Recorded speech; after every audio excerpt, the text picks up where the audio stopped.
Bismillah. Bismillahirrahmanirrahim. Alhamdulillahi wa kafa. Wassalatu wassalamu ala rasulihi al-mustafa wa ala alihi wa sahbihi wa man iqtafa. Para jemaah sekalian, rahimani wa rahimakumullah. Dalam berdakwah,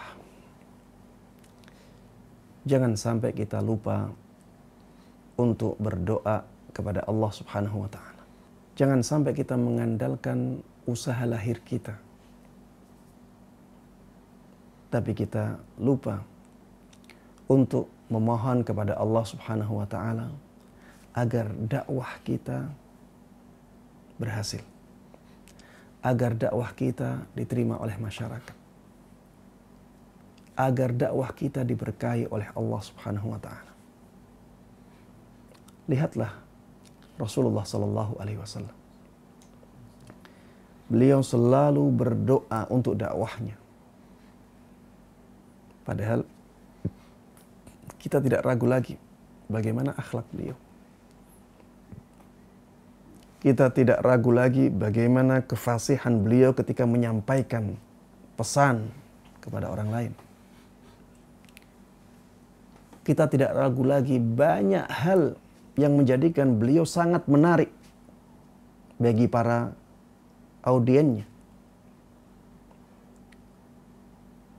Tapi subhanallah, beliau tetap semangat untuk berdoa agar dakwahnya berhasil,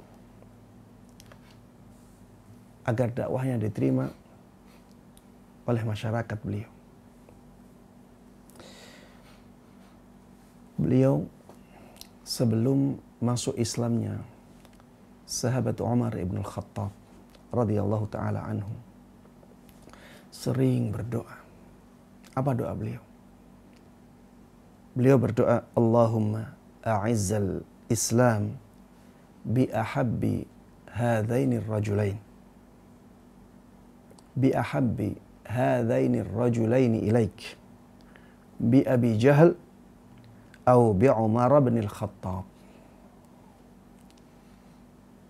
Beliau berdoa, ya Allah,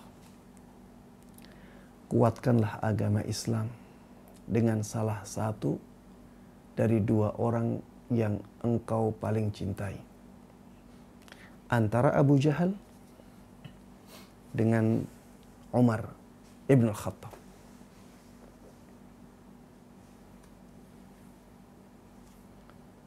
Dan Allah Subhanahu wa ta'ala kabulkan doa beliau ini. Akhirnya Allah buka hati Umar ibn al-Khattab radhiyallahu ta'ala anhu. Dan akhirnya Islam menjadi kuat dengan masuk Islamnya sahabat Umar ibn al-Khattab radhiyallahu ta'ala anhu. Beliau berusaha untuk berdoa agar dakwah beliau menjadi kuat. Dan ketika dakwah beliau kuat, maka akan banyak orang yang masuk Islam. Ya, karena di awal-awal Islam, ketika orang-orang melihat dakwah Rasulullah Sallallahu Alaihi Wasallam lemah, banyak orang yang takut masuk Islam.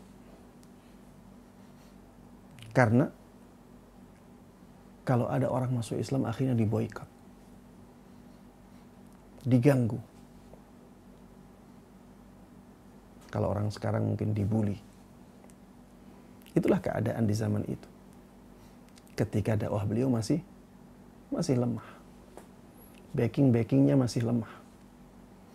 Tapi ketika sahabat Umar ibn al-Khattab radhiyallahu ta'ala anhu masuk Islam, dakwah beliau semakin kuat.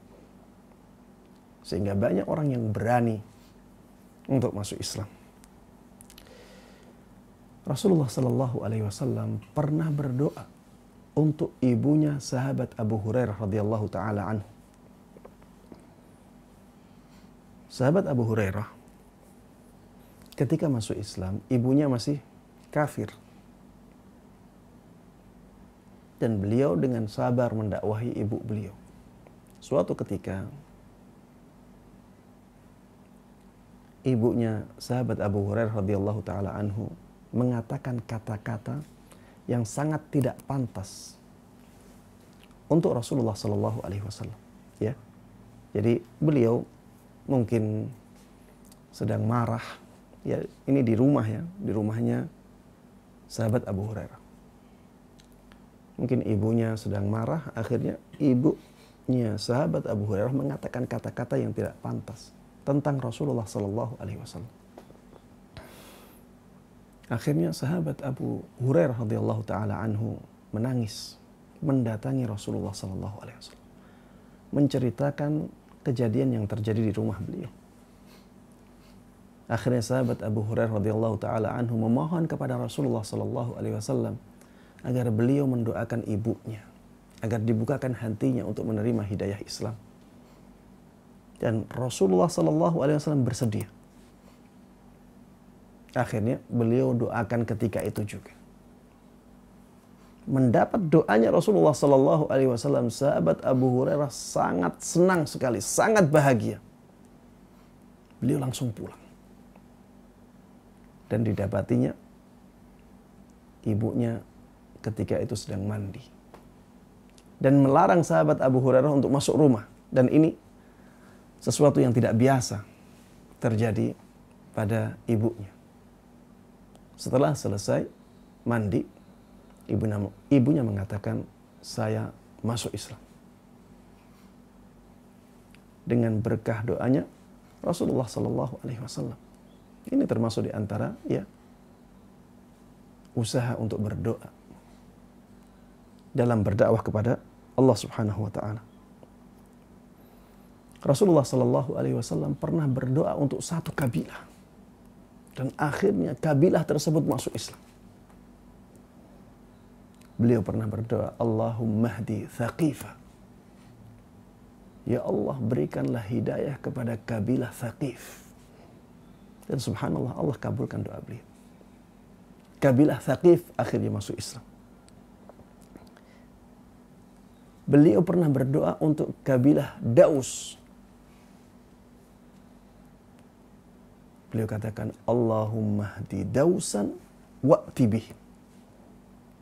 Ya Allah, berikanlah hidayah kepada kabilah Daus dan datangkan mereka kepadaku.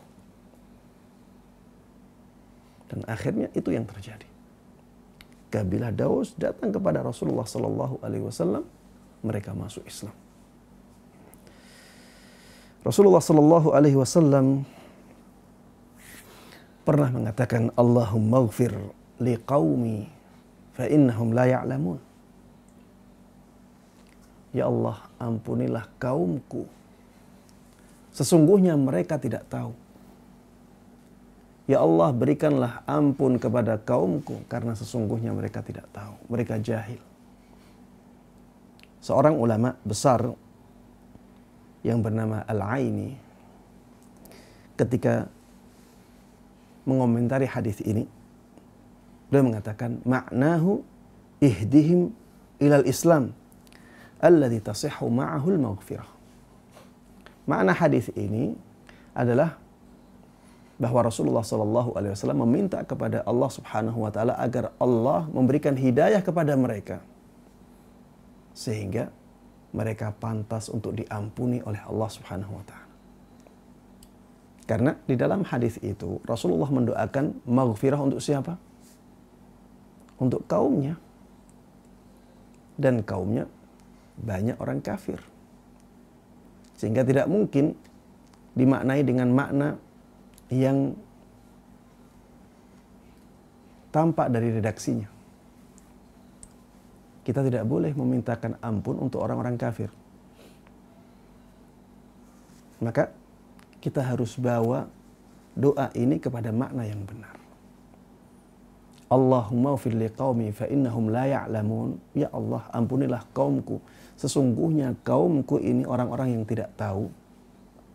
Artinya adalah, ya Allah, berikanlah mereka hidayah kepada Islam sehingga mereka pantas untuk mendapatkan ampunan darimu karena mereka orang-orang yang jahil, orang-orang yang tidak tahu. Ini menunjukkan ya bahwa Rasulullah Sallallahu Alaihi Wasallam sering berdoa agar kaumnya bisa menerima hidayah Islam. Maka para jemaah sekalian yang semoga dimuliakan dan dirahmati oleh Allah Subhanahu wa taala, ketika kita berdakwah, jangan lupakan doa. Seringkali orang meremehkan masalah doa.